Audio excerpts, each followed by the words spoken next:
소연 씨는 요새 직장에서 집중이 잘 되지 않습니다. 주변 동료들과 이야기를 나눌 때도 무슨 말을 하고 있는지 귀에 잘 들어오지 않고 자료를 보아도 글자가 눈에 잘 들어오지 않습니다. 그런 소연 씨를 보고 부장님은 정신을 어디에 뒀냐며 핀잔과 눈치를 줍니다. 그런 얘기를 들으면 소연 씨도 걱정이 되고 풀이 죽습니다. 소연 씨는 왜 그러는 걸까요? 사실 소연 씨는 최근에 남편과 심하게 싸운 뒤 냉전 중에 있습니다. 이혼을 해야 하나 고민도 됩니다. 내 말이 너무 심했나? 어떻게 화해를 하지? 라며 불안하기도 했다가 아니야.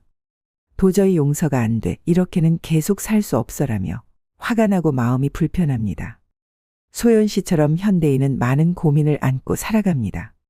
바쁘게 살다 보니 내면에 상처가 있는데 이를 잘 치유하지 못하고 넘기기 일쑤입니다. 이런 감정을 제때 해소해 주지 않으면 소연 씨처럼 직장 생활에서 집중력도 떨어지고 기억력도 떨어집니다. 무엇보다 이런 상처가 누적되면 어느 순간 번아웃이 오고 우울증이 온다는 게 문제입니다. 남편이나 가족과 관계도 돌이킬 수 없는 정도로 나빠질 수 있습니다. 감정은 똥과 같아서 제때 해소해 주지 않으면 몸에 독이 됩니다. 현대인들은 바쁜 나머지 자신의 감정을 제대로 돌보지 못하는 경우가 참 많은데요. 이런 분들을 위해서 감정을 어떻게 이해해야 하고 어떻게 해소해야 하는지 20년 넘게 상담을 공부해 오신 이지영님의 방법을 소개해 드리겠습니다. 아픔은 흔적을 남긴다. 발생한 감정은 계속 남아서 나 여기 있다고 신호를 보냅니다. 자신을 알아달라고, 느끼고 표현해서 해소되어 사라지게 해달라고 신호를 보내죠. 이러한 감정의 속성을 가장 적절하고 정확하게 표현할 수 있는 비유가 두 가지 있습니다. 첫 번째는 감정은 귀신이라는 것입니다. 해소되지 못한 감정은 한 맺힌 귀신과 같습니다. 발생은 했으나 느끼고 표현되지 못해 한을 품은 귀신입니다. 느끼고 표현되지 못하면 그 상처받은 감정은 어떻게 될까요? 모른 척하고 꾹 참고 누르면 어디론가 사라져 줄까요? 그렇지 않습니다. 그 감정은 결코 사라지지 않고 우리 가슴속 구석구석에 쌓여 있습니다. 그런 감정들은 굉장히 집요하게 신호를 보냅니다. 나 여기 있다고. 상처받은 감정이 여기 있다고 말입니다.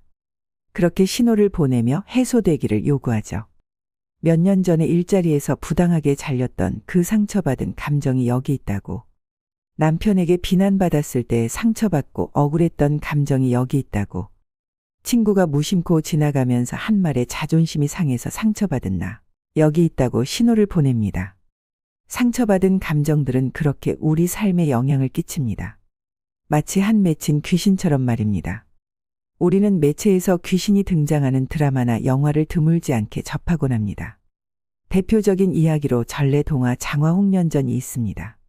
억울하게 죽은 장화와 홍련 자매는 사또 주변을 계속 맴돕니다. 이처럼 귀신들은 주인공과 주변 사람들을 맴돌면서 자신의 한을 듣고 풀어달라고 애원하죠. 귀신을 주제로 한 영화 헬로우 고스트에서는 주인공의 등에 여러 귀신들이 엎여 있는 장면이 나옵니다. 그래서 주인공은 늘 어깨가 짓눌려서 무겁고 피부는 탁하며 얼굴엔 다크서클이 가득합니다. 우리도 그러합니다. 상처받은 감정들이 계속 쌓여 있으면 그 감정들은 우리 주변을 맴돌면서 한을 풀어달라고 신호를 보냅니다. 그래서 얼굴은 어둡고 몸은 무겁죠. 주변 사람들이 무슨 일 있냐고 물어보곤 합니다. 주인공이 귀신의 존재를 알게 되고 그 한을 풀어주면 귀신들은 고맙다고 인사하며 떠나갑니다. 감정도 마찬가지입니다. 상처받은 감정들의 존재를 알아주고 그들의 한을 풀어주면 떠납니다. 몸과 마음이 한결 가벼워지고 피부가 맑아지고 얼굴은 환해지죠. 저는 심리상담 전문가로서 20년 넘게 개인 상담과 집단 상담을 꾸준히 해오고 있습니다. 그런데 상담을 하다 보면 내담자들의 어둡던 얼굴빛이 환하게 변하는 것을 목격하곤 합니다. 특히 집단 상담에서 그런 경우가 많습니다. 처음 참석했을 때는 모두가 어깨에 많은 짐을 잔뜩 얹고 앉아 있습니다. 이목구비는 예쁜데 표정이 어두워서 별로 예뻐 보이지 않는다거나 얼굴이 어두워 보이는 사람들이 종종 있습니다. 그러다가 집단 상담이 진행되면서 자신이 눌러놓았던 귀신들의 정체를 알게 되고 그 귀신들을 만나고 이야기를 풀어놓으면서 자유로워지는 경험을 하게 됩니다. 그러면 얼마 후 얼굴빛이 환해지죠. 마치 피부 마사지를 받은 것처럼 맑아지고 예뻐집니다. 그러니 피부 마사지뿐만 아니라 마음의 마사지도 해주세요. 마음의 마사지 또한 피부를 맑고 예쁘게 만든답니다. 마음에서 우러나오는 맑음과 예쁨을 경험해 보세요. 도대체 집중이 안 돼. 소연 씨는 요새 직장에서 집중이 잘 되지 않습니다. 주변 동료들과 이야기를 나눌 때도 무슨 말을 하고 있는지 귀에 잘 들어오지 않고 자료를 보아도 글자가 눈에 잘 들어오지 않습니다. 그런 소연 씨를 보고 부장님은 정신을 어디에 뒀냐며 핀잔과 눈치를 줍니다. 그런 얘기를 들으면 소연 씨도 걱정이 되고 풀이 죽습니다. 소연 씨는 왜 그러는 걸까요? 사실 소연 씨는 최근에 남편과 심하게 싸운 뒤 냉전 중에 있습니다. 이혼을 해야 하나 고민도 됩니다.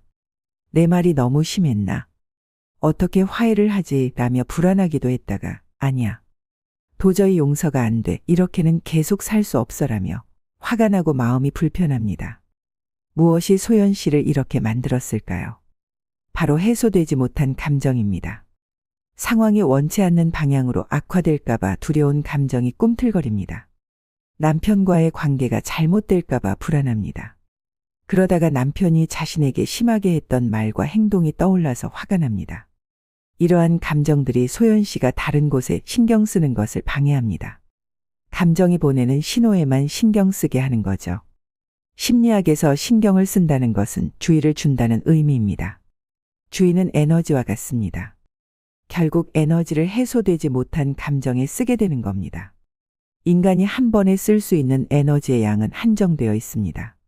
상당한 양의 에너지가 해소되지 못한 감정에 쓰이기 때문에 남는 에너지가 별로 없게 되고 결과적으로 일을 처리하는 데 쓸 에너지가 부족하게 됩니다. 그래서 동료가 하는 말에 주의를 주기 어렵고 무슨 말을 하는지 처리하기도 어렵습니다. 자료를 보고 내용을 파악해야 하지만 거기에 쓸 에너지가 별로 없어서 내용을 잘 처리하지 못하고 일의 진척이 더뎌지게 되죠. 집중이 안 되고 산만해집니다. 살다 보면 이런 경우가 굉장히 많습니다. 부모는 자녀가 집중력이 떨어지고 산만할 때 이렇게 생각하거나 말하곤 합니다. 엄마 아빠가 얼마나 고생해서 너를 학교에 보내고 학원에 보내는데 이렇게밖에 못해? 정신 똑바로 차리지 못하겠어. 의지가 약한 거야. 정신만 똑바로 차리면 돼. 심리상담센터에 아이를 데려오는 부모들이나 정신과에 자녀를 의뢰하는 부모들이 이런 얘기를 자주 하곤 합니다. 우리 아이는 문제가 있는 것이 아니라 의지가 약한 것 아닙니까? 라고요. 과연 의지의 문제일까요? 과연 정신을 똑바로 차리라고 하면 정신이 차려지는 것일까요? 이는 단순히 의지나 노력의 문제가 아닙니다. 해소되지 못한 감정이 한 맺힌 귀신이 되어서 영향을 끼치는 겁니다. 해도 잘 안 되고 본인도 답답하고 괴로운데 의지의 문제로만 본다면 오히려 마음을 알아주지 않는 얘기에 서운한 감정을 느낍니다. 여기에 자신을 비난하는 마음이 들어 죄책감이 느껴질 수도 있습니다. 서운함, 화남, 죄책감 등의 추가로 발생한 감정에 더욱 주의가 빼앗겨 그렇지 않아도 낮아진 주의 집중력이 더욱 저하되죠. 주의 집중력을 높이라고 정신 차리라고 말하지만 그 말이 주의 집중력을 더 떨어뜨리고 해소되지 못한 감정들을 더욱더 만들어내는 꼴이 됩니다. 그러니 누군가 집중을 잘하지 못한다면 반드시 그에게 주의를 빼앗는 사건이 있다는 것을 기억하시길 바랍니다. 정신 차리라고 강압적으로 말하기보다는 그 감정 경험이 무엇인지 들여다보고 그 속에서 느꼈던 감정들이 무엇인지 하나하나 되짚어주세요. 그 감정을 느끼고 충분히 표현해서 해소하게끔 노력해보세요. 그 감정에 못다 이룬 한을 풀어주세요. 도대체 무슨 일이 있었는지 모르겠다고요. 무슨 일이 영향을 미쳤는지 궁금하다면 상대에게 직접 물어보세요. 자신에게도 마찬가지입니다. 집중이 안 될 때 머릿속에 무엇이 자꾸 맴돌며 떠오르는지 스스로 물어보세요. 가슴에 어떤 감정들이 맴돌고 있나요? 무엇이 가슴속에서 충동질하고 있나요? 바로 그 맴도는 것이 답답함을 풀어줄 단서입니다. 감정 귀신이 무엇인지 알았다면 그 감정 귀신이 여러분을 붙잡고 무슨 얘기를 하는지 들어보세요. 때로는 특별한 사건이 있지 않더라도 바쁘게 산 탓에 지친 감정이 우리에게 신호를 보내기도 합니다. 피로해서 작업 속도가 느려지기도 하고 갑자기 울적해지기도 합니다. 그럴 때 여러분의 감정은 힘들어, 피곤해, 지쳤어라고 이야기하고 있습니다. 그 지친 마음을 알아주세요. 충분히 느끼고 표현해 주세요. 물론 우리에게 좀 쉬라고 이야기하는 것이지만 신기하게도 지친 감정을 알아주는 것만으로도 그 감정을 그대로 느끼고 표현하는 것만으로도 별다른 휴식 없이 다시 일을 시작할 수 있습니다. 박사과정 때의 일입니다.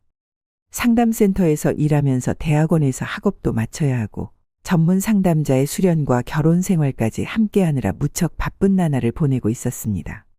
하루는 일을 마치고 집에 돌아와서 혼자 저녁 식사를 하려고 밥 한 숟가락을 입에 넣는 순간 뭔가 가슴 깊숙한 곳에서 울컥하는 것이 느껴졌습니다. 별다른 사건 사고도 없었고 마음에 걸리는 것도 없었는데 말입니다. 그래서 숟가락을 내려놓고 그 감정에 집중해 봤죠. 눈물이 올라왔습니다.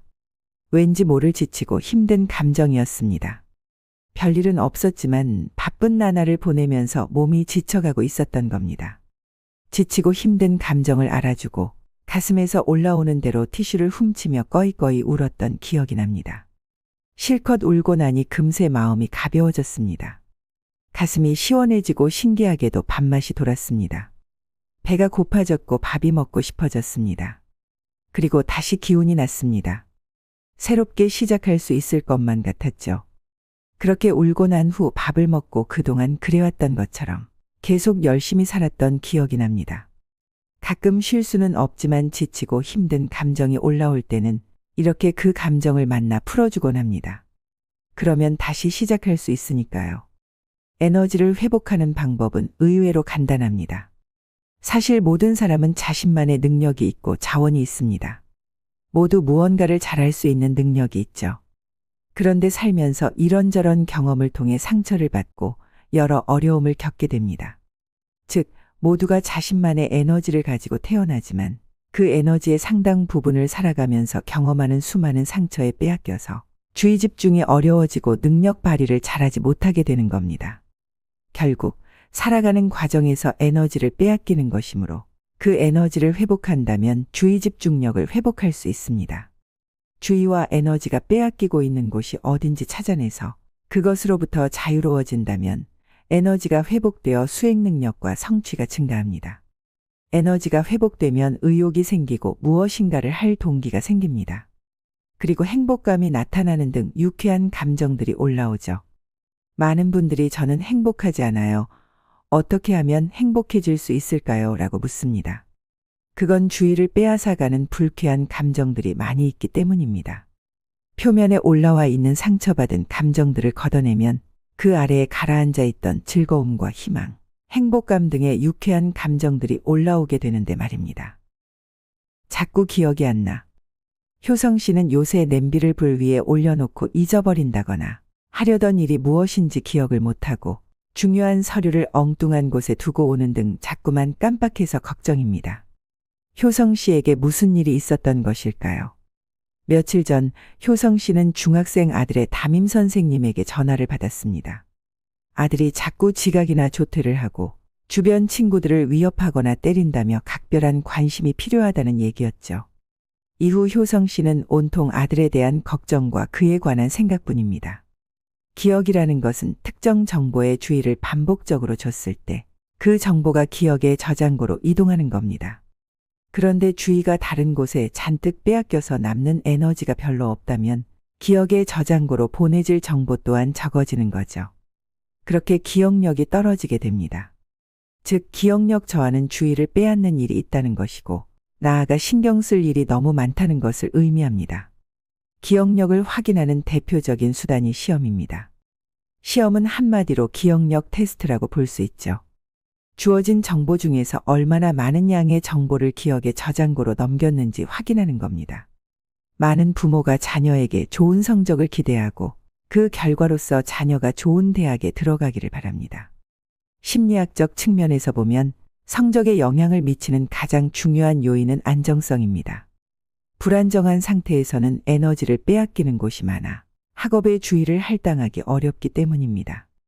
마음이 불안정하면 학업의 효율성도 떨어지고 학업 성취도에서 낮은 결과를 얻게 됩니다. 반면 마음이 안정적일 때는 에너지를 쓸데없이 빼앗기지 않아 자신의 에너지를 주어진 정보에 온전히 할애하여 기억의 저장고로 보내 높은 성적을 거둘 수 있습니다. 한마디로 자녀가 쓸 수 있는 에너지의 양을 많이 확보하게 하는 것이 성적 및 학업 성취도를 높이는 길이라는 겁니다. 그러기 위해서는 자녀가 안정감을 느끼는 환경을 만들어주는 것이 중요하겠죠. 문득 감정 귀신이 엄습해 온다. 요새 호준 씨는 친구들과 재미있게 놀다가도 별일도 아닌 것에 욱하고 화가 치밀어 오릅니다. 자신도 모르게 욱하면 친구들도 깜짝 놀라고 호준 씨도 당황스럽습니다. 소은 씨는 요즘 그럴 만한 상황이 아닌데도 이유 없이 울컥하고 눈물이 날 때가 있습니다. 그럴 때마다 당황스러워 이유를 찾아보지만 알 수가 없어 답답하기만 합니다.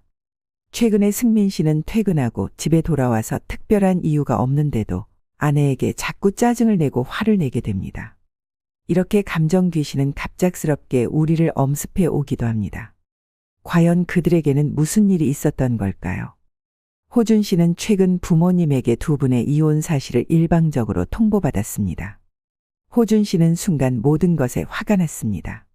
자신에게는 소중한 가족인데 이를 깨뜨린 것에 화가 났고, 평범한 가정에서 자라고 싶었는데 이러한 자신의 소망을 망쳐버린 것에도 화가 났죠. 또한 이렇게 중요한 일을 두 분이 일방적으로 결정한 것에 화가 났습니다. 자신이 존중받지 못했다고 생각된 거죠. 소은 씨는 얼마 전에 10년 동안 키우며 정든 애완견 순이의 죽음을 겪었습니다. 다른 가족들이 힘들어할까봐 자신이라도 묵묵히 견디자고 다짐하면서 힘든 감정을 눌러놓았는데 그 슬픔이 자꾸만 올라와서 울컥하곤 합니다. 결혼 10년 차인 승민 씨는 친구들이 아이의 사진을 보여주거나 커가는 아이들을 자랑할 때마다 자신만 아이가 없는 것이 속상했습니다. 빨리 아이를 갖고 싶은 마음이 많아졌죠. 그러다 보니 아이가 없는 것이 아내의 지나친 사회적 활동으로 인한 과로 때문인 것만 같아서 화가 났습니다. 그렇다고 아내에게 그런 내색을 할 수는 없었습니다. 결국 자신도 모르게 원망하는 마음이 삐죽 튀어나와서 별일 아닌 것에 자꾸만 짜증을 내게 됐습니다.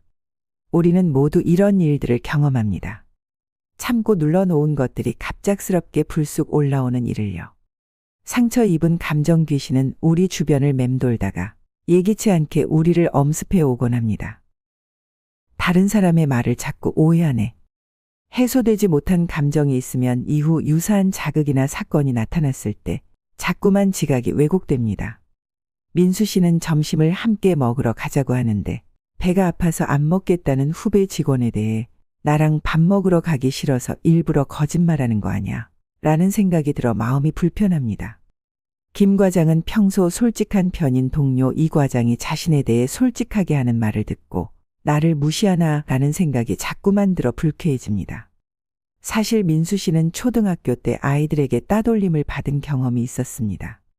이후 대인관계에 자신이 없어진 민수 씨는 다른 사람들이 자신을 싫어할지 모른다는 생각을 자꾸만 하게 됐습니다.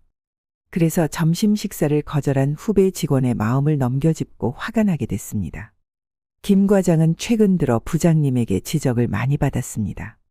열등감이 생긴 김 과장은 다른 사람들도 나를 무시할 거야 라는 생각이 자꾸 들어 다른 직원들과 있을 때 그들의 눈치를 살피게 되고 마음이 불편해집니다. 그래서 평소라면 넘어갔을 이 과장의 말에 더 크게 불쾌해졌습니다. 혹시 주변에 무슨 말만 하면 왜곡해서 듣는 분들이 있지 않나요? 이들은 사람들의 말을 안 좋게 오해하고 다른 의도로 해석해 갈등을 빚곤 합니다. 어휴, 정말 그 사람한테는 무슨 말을 못하겠어. 말만 하면 왜곡해서 들으니 답답한 마음에 한숨이 나오기도 합니다. 사실 그 사람에게는 해소되지 못한 감정 경험이 너무나 많이 쌓여 있기 때문입니다. 과거에 상처받은 감정들이 소화되지 못하고 쌓여서 영향을 미치고 있는 거죠. 자라보고 놀란 가슴, 소뚜껑 보고 놀라는 격과 같습니다. 자신에게 영향을 미치고 있는 과거의 감정 경험이 무엇인지 들여다보세요. 무엇이 소화되지 못한 채 얹혀 있는지 확인해서 그것을 다시 소화시키는 노력이 필요합니다. 그래야 내 앞에 있는 그 사람의 말과 행동이 딱 그만큼만 들리고 보입니다. 지금 앞에 있는 그 사람은 과거에 여러분에게 상처를 줬던 그 사람이 결코 아니라는 것을 알게 되죠. 몸이 여기저기 아파요. 감정 귀신은 먼저 주의 집중력을 떨어뜨리고 기억력을 떨어뜨립니다. 갑작스럽게 엄습해 오기도 하고 지각을 왜곡하기도 하죠. 이렇게 다양한 신호를 보내는데도 감정 귀신을 알아주지 않으면 귀신은 우리의 몸까지 영향을 미칩니다. 몸이 아플 때 이를 무시하기는 쉽지 않거든요. 두통 때문에 머리가 아파서 미칠 것 같아 검사를 받아보지만 특별한 이상이 없다고만 합니다. 때로는 소화불량이 오기도 하고 체하기도 합니다. 복통이나 설사가 발생하기도 하죠. 혁진 씨는 군대에서 훈련을 받던 중에 갑자기 무릎 통증을 느꼈습니다. 검사 결과 신체에는 이상이 없었으나 심한 무릎 통증으로 인해 군 생활이 어려워졌습니다. 혁진 씨는 몇 달 전인 한겨울에 갑작스러운 훈련으로 깊은 산속에서 5일간 있어야 했습니다. 예정되지 않았던 훈련이라 식량이나 방한용품이 부족한 상태에서 산에 들어갔습니다. 혁진 씨는 배고픔과 추위와 싸우는 과정에서 동상까지 걸렸습니다. 그 고통은 말로 표현하지 못할 정도로 끔찍했고 이후 별일이 없는데도 무릎에 통증이 찌릿찌릿 발생하기 시작했습니다. 이렇게 시작된 무릎 통증은 계속 심해져서 급기야 군대 훈련을 이어가기가 어려워졌습니다. 여러 병원에서 정밀 검사를 시행했지만 특별히 이상 있는 곳은 발견되지 않았습니다. 연희 씨는 가슴 부위가 뜨끔거리는 통증으로 삶이 고통스럽다고 호소하는 중년 여성입니다. 연희 씨는 구남매 중에 막내로 많은 형제자매로 인해서 부모님의 관심이나 사랑을 받지는 못했지만 건강한 몸으로 열심히 일해서 사회적으로 성공을 거두는 듯 했습니다. 그러다 현재의 남편을 소개받아 결혼하게 됐습니다. 연희 씨는 드디어 자신만 바라보고 자신에게 잘해주는 사람이 생겼다는 생각에 잔뜩 들떴습니다. 하지만 결혼 생활이 1년 정도 지나면서 남편에게 알코올 문제가 있다는 것을 알게 됐습니다. 남편은 술만 마시면 화를 내며 물건을 부수기 일쑤였습니다. 온갖 노력을 해봤지만 남편의 술주정은 달라지지 않았습니다. 그러던 중 연희 씨는 무릎 한쪽에 퇴행성 관절염 진단을 받게 됐습니다. 연희 씨는 매우 큰 충격을 받았습니다. 삶에서 믿고 의지할 때라고는 건강한 몸밖에 없다고 생각했는데 몸마저 나빠졌다는 사실을 알게 되니 이제 아무것도 없다고 느껴진 것입니다. 연희 씨는 우울하고 무력해졌습니다. 그러다 가슴 부위에 찌릿찌릿한 통증이 발생했고 점차 통증이 심해지면서 일상생활이 어려워졌습니다. 아내의 가슴 통증으로 인해 남편은 전국의 수많은 병원을 돌아다녀 봤지만 이상이 없다고만 할 뿐이었습니다. 이들은 모두 말합니다. 몸이 아파서 힘들다고요. 그러나 사실은 이들을 힘들게 하는 사건이나 대상은 따로 있습니다. 그 상처로 인해서 마음이 아픈 건데 그 상처를 보려고 하지 않습니다. 불편하고 두려우니까요. 그렇게 외면한 상처받은 감정은 신체 증상을 만들고 사람들은 신체 증상으로 고통을 호소하게 됩니다. 그리고는 신체 증상 때문에 힘들다고 말합니다. 그렇다면 왜 신체 증상으로 고통을 호소할까요? 바로 얻는 게 있기 때문입니다. 첫째, 힘들다고 당당히 호소할 수 있습니다. 혁진 씨는 무릎 통증으로 군 생활이 고통스럽고 힘들다고 말합니다. 연희 씨는 가슴 통증으로 지금 사는 것이 너무 힘들다고 외칩니다. 실제로 이들에게 나타나는 통증은 거짓이 아닙니다. 혁진 씨와 연희 씨 모두 주관적으로 통증을 느끼고 있기 때문입니다. 둘째, 고통을 제공하는 요인을 줄이거나 상처를 준 대상을 괴롭힐 수 있습니다. 혁진 씨는 군 훈련이 너무 힘들어요라고 말하는 대신 무릎 통증으로 군 훈련을 받기가 어렵고 힘들어요라고 호소함으로써 군 훈련을 회피하고 조기 제대까지 할 수 있게 됐습니다.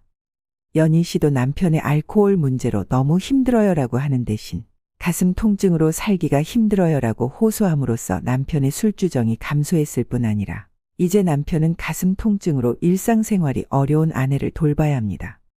이처럼 상처에 대한 회피가 신체 증상을 만들어냅니다. 그 상처를 마주하기가 두렵고 싫기 때문입니다. 끝없이 외면하면 감정 귀신은 계속해서 신체 증상을 만들어냅니다. 감정 귀신을 마주하지 않으면 신체 증상도 사라지지 않습니다. 한겨울에 동상까지 걸려가면서 죽을 것 같이 힘들게 훈련했던 그 공포와 아픔을 마주하지 않으면 무릎 통증은 사라지지 않을 겁니다. 남편의 알코올 문제 때문에 결혼 생활에서 느낀 실망과 관절염으로 인해 절망했던 그 상처를 마주하지 않는다면 가슴 통증은 사라지지 않을 겁니다. 그러니 더 이상 외면하지 말고 용기를 내어 들여다보세요. 정말로 무엇 때문에 고통스럽고 힘든지 말입니다. 상처를 마주하고 상처받은 아픔을, 그 감정을 충분히 느끼고 표현한다면 감정 귀신은 떠나갈 것입니다. 잠이 안 와요. 잠이 잘 오지 않아서 힘든 적이 한 번쯤은 있을 겁니다. 그럴 때를 잘 기억해 보면 눈을 감고 자려고 하지만 자꾸만 생각이 떠올라 잠이 오지 않았을 것입니다. 해소되지 못한 감정 귀신들이 잠을 자지 못하게 주변을 알짱거리고 있는 거죠. 자신의 한을 풀어달라고 말입니다. 잠을 자지 못해서 힘들다면, 아무리 노력해도 잠이 들지 않는다면 이러한 방법도 한번 써보기를 추천합니다. 계속 자려고 애쓰기보다는 그 알짱거리는 것이 무엇인지 직접 들여다보세요. 낮에 들었던 직장 동료의 기분 나쁜 말 한마디일 수도 있고, 다른 사람들 앞에서 부끄러운 행동을 했던 것일 수도 있고, 자녀의 등록금을 마련해야 하는 부담감, 또는 아직 처리하지 못한 급한 일일 수도 있습니다. 침대에서 일어나 머리에 맴돌고 있는 것을 종이에 적어보는 것도 좋습니다. 느껴지는 감정과 생각을 따라가면서 적다 보면 어느새 마음이 편안해질 것입니다. 그리고 다시 잠자리에 누워보세요. 잠드는 방법은 의외로 간단할 수 있습니다. 감정은 똥이다. 감정에 대한 두 번째 비유를 알려드리기에 앞서 독자분들께 먼저 양해를 구합니다. 비위가 좋지 않으시거나 이것에 대해 편견이 있다면 마음이 불편해지실 수도 있으니까요. 그러나 20년 넘게 감정을 연구해 온 제 소견으로는 감정에 대해선 이보다 더 적절한 비유는 없을 것 같습니다. 감정에 관한 연구를 할수록, 그리고 임상에서 많은 분의 감정을 접하고 다룰수록 감정에 대해 이 비유가 정확히 맞다는 것을 매번 알게 됩니다. 감정은 몸 밖으로 해소해야 한다. 바로 감정은 똥입니다. 우리는 매일 무언가를 먹습니다. 그리고 그 결과 똥이 만들어집니다. 똥은 반드시 몸 밖으로 내보내야 합니다. 여러분, 혹시 오늘 똥 싸셨나요? 못 쌌으면 내일 싸겠죠. 내일도 아니라면 그 다음 날에는 싸겠죠. 그렇게 계속 못 산다면 약이라도 먹고 싸야 하고, 그래도 안 된다면 관장이라도 해서 똥을 몸 밖으로 꺼내야 합니다. 그렇지 않으면 똥독에 올라 죽을 수도 있습니다. 감정은 똥과 같습니다. 우리는 매일 다양한 자극과 만나고 그 결과 감정이 발생합니다. 발생한 감정은 똥과 같이 몸 밖으로 꺼내줘야 합니다. 그렇지 않는다면 똥독에 올라 고통을 겪게 되고 죽을 수도 있습니다. 감정의 경우 똥독은 앞서 언급한 주의 집중력 감소, 기억력 감소, 지각의 왜곡, 신체 증상, 불면 등이 됩니다. 이로 인해서 살아가는 게 고통스럽고 삶이 힘겨워져서 죽음을 선택할 수도 있습니다. 감정을 해소하는 데는 상대가 필요하지 않다.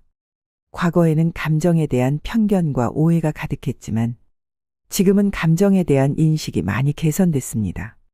그래서 감정을 표현하는 것이 중요하다고 많이 생각하죠. 그런데 이와 관련해서 많은 분들이 착각하는 것이 있습니다. 수지 씨는 과장님이 직원들이 있는 자리에서 자신을 나무란 데에 상처받고 화가 났습니다. 정말 화가 나 어떻게든 과장님에게 내가 얼마나 무안했고 상처받았는지 얘기해야만 해. 그래야 이 고통스러운 마음이 풀릴 수 있을 것 같아. 그래서 수지 씨는 매일 머릿속에서 과장님에게 어떻게 다가가 대화를 유도하고 자신의 마음을 표현할지 시뮬레이션을 합니다. 저기 복도에서 과장님이 걸어온다. 그러면 다가가서 말을 건넨다. 이렇게 말을 하고 매일 어떻게 할 것인지 상상하지만 시도조차 하지 못한 채 실패하고 맙니다. 매일 더 열심히 머릿속으로 그려보지만 준비만 할 뿐 과장님에게 말도 꺼내지 못합니다. 설령 과장님에게 어렵게 얘기를 꺼냈다고 하더라도 수지 씨가 준비했던 이야기를 다 할 수 있을까요? 아마도 과장님은 수지 씨의 말에 자신이 상처받을 수도 있겠다는 생각이 들어 방어하는 자세로 수지 씨의 말을 중간에 끊을지도 모릅니다. 내가 뭘 그렇게 심하게 했다는 거야? 지금 뭐 하자는 거지? 라며 오히려 화를 낼 수도 있고, 상사로서 그 정도 말도 못하나 라며 방어하기에 급급해할 수도 있습니다. 상처를 준 대상은 자신이 상처받을 수 있다는 생각에 방패를 들고 자신을 보호하기에 급급합니다. 그러면 이렇게 질문할 수 있습니다. 그럼 그 사람 때문에 화가 났는데 상대방에게 말도 못하나요? 난 참고만 있어야 하나요? 이렇게 마음이 아프고 억울한데 말이에요. 저는 이렇게 말씀드리고 싶습니다. 감정 해소와 감정 전달은 다르다고요. 감정을 해소할 때도 표현이라는 용어를 쓰고 감정을 전달할 때도 표현이라는 용어를 쓰기 때문에 이 두 가지를 혼동하는 경우가 많습니다. 그러나 두 가지는 완전히 다릅니다. 또한 감정 해소를 위한 표현 방식과 감정 전달을 위한 표현 방식은 매우 다릅니다. 많은 분들이 자신에게 상처를 준 상대에게 말을 해야 감정이 해소될 것이라고 생각합니다. 그러나 감정을 해소하는 데 있어서 상대방이 반드시 필요한 것은 아닙니다. 아니, 감정을 해소하는 데는 상대방이 필요하지 않습니다. 오히려 상대방은 감정을 해소하는 데 방해가 될 가능성이 크죠. 상대방에게 감정을 전달하는 건 선택의 문제입니다. 만약 전달하기로 선택했다면 감정 전달을 위한 표현 방식을 따로 사용해야 합니다. 그런데 주변 사람들에게 상처받은 감정을 표현했다가 오히려 불편한 일을 경험했던 적이 있지 않나요? 오히려 소문이 나서 오해를 받고 어려운 상황에 처할 수도 있습니다. 그러니 누군가에게 상처받은 감정에 관해 이야기하고 싶다면 비밀을 지켜달라고 이야기를 꼭 하기 바랍니다. 그렇지 않으면 듣는 사람은 이 사람이 나에게 얘기한다면 다른 사람에게도 말할 수 있는 거겠지라고 생각할 수 있습니다. 감정 해소를 위한 사전 조건을 확보하라. 안전한 대상이 있다면 안전한 대상을 찾으십시오. 안전한 대상이란 여러분의 감정을 표현해도 별 문제가 발생하지 않을 수 있는 사람, 이해해주고 수용해주며 끝까지 들어줄 수 있는 사람입니다. 여러분의 안전한 대상은 누구입니까? 친한 친구가 될 수도 있고 남자친구나 여자친구, 남편이나 아내, 엄마나 가족이 될 수도 있습니다. 만약 지금 한 명이라도 떠올릴 수 있다면 여러분은 삶에서 어느 정도 성공한 겁니다. 감정을 안전하게 표현할 수 있는 대상이 있다면 그 사람에게 감사할 필요가 있습니다. 많은 사람들은 감정을 부담스럽게 느끼고 불편해하기 때문입니다. 여러분 또한 감정이 불편하지 않나요? 누군가 제게 왜 사람들은 감정에 서툴까요? 왜 감정은 불편할까요? 라고 질문한 적이 있었습니다. 거기서 저는 두 가지 이유로 답을 했죠. 첫째, 감정에는 에너지가 들어가기 때문에 불편합니다. 모든 감정엔 에너지가 들어갑니다. 화날 때는 몸에서 열이 나고 불안할 때는 긴장이 돼서 어깨에 힘이 들어갑니다. 슬플 때 꺼이꺼이 울고 나면 진이 빠집니다. 현대인은 치열한 경쟁 사회에서 해야 할 것들이 많아서 감정에 에너지를 쓰는 것을 부담스러워합니다. 그래서 바쁘게 살다 보면 화가 날 수도 있는 말에도 화가 나지 않습니다. 그러다 일이 마무리되고 나서 잠자리에 누웠을 때 무심코 지나쳤던 말 한마디가 불쑥 떠오릅니다. 뭐야, 그건 나 기분 나빠지라고 한 말이잖아.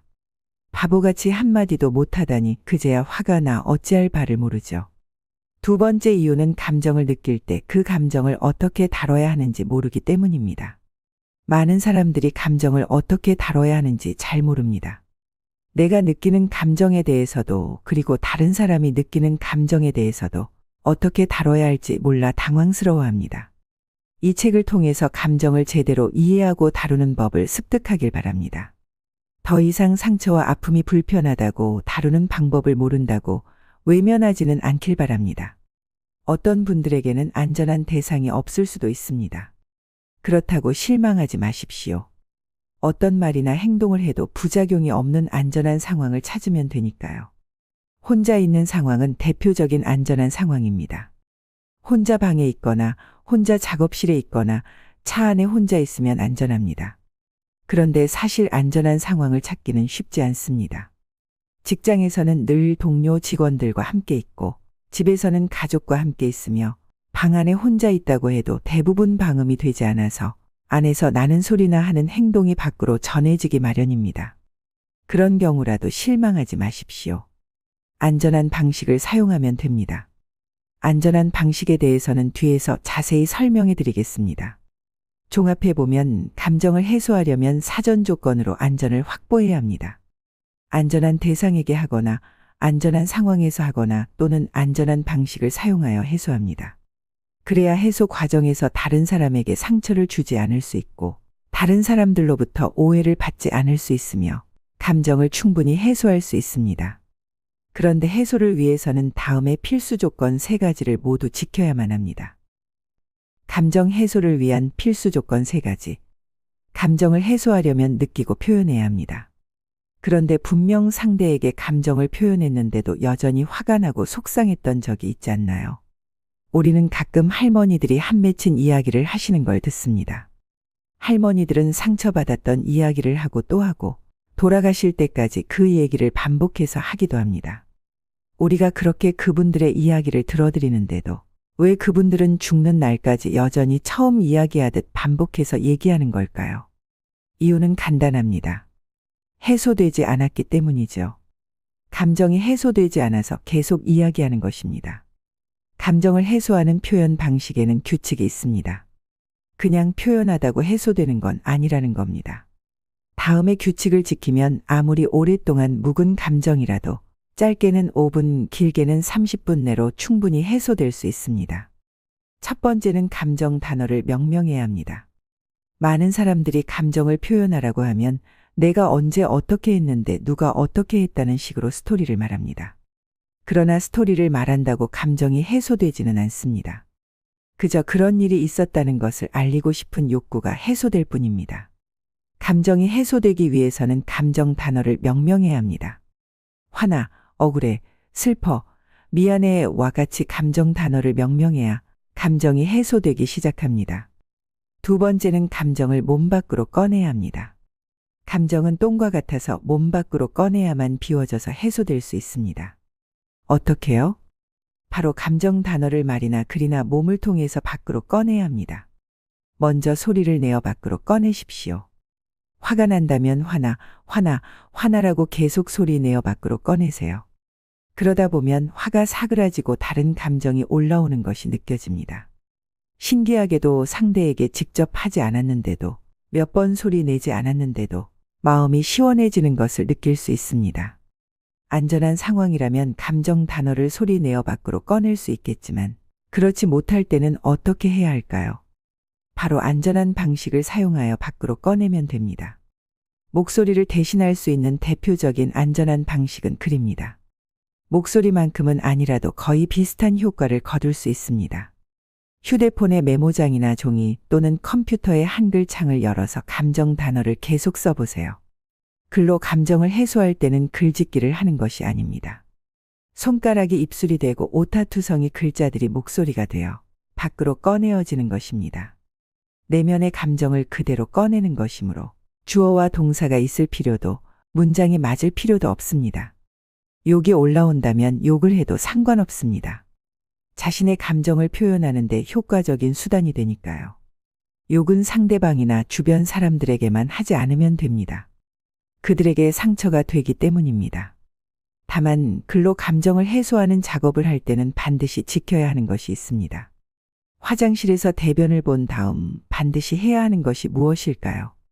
바로 밸브를 눌러 변을 버리는 겁니다.